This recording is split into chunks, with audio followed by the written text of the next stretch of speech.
Bonjour à tous, c'est parti pour le Tour d'Europe de la presse. Ce lundi 2 mars 2015, on commence notre voyage par la France. L'équipe évoque le match entre Monaco et le PSG. Les deux équipes n'ont pas réussi à se départager.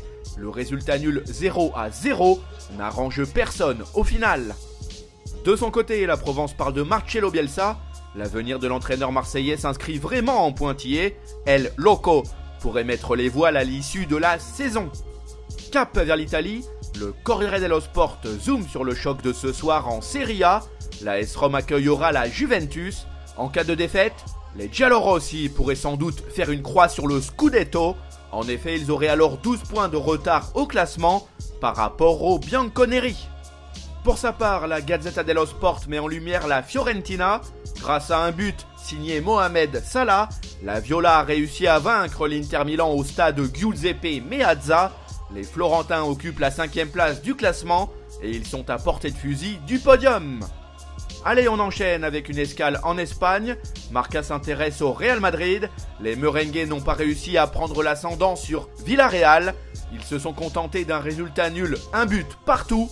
Du coup, le Barça est revenu à seulement 2 longueurs de la Casablanca. Sport, quant à lui, juge que Luis Enrique ne quittera sûrement pas le FC Barcelone en fin de saison. Visiblement, les dirigeants apprécient le travail qu'effectue le technicien depuis l'été dernier. On boucle la boucle avec l'Angleterre. Le Daily Mirror vante les mérites de Chelsea. Les Blues ont remporté la League Cup. Ils ont dominé Tottenham sur le score de 2-0. En ce qui le concerne, le Daily Star parle de José Mourinho.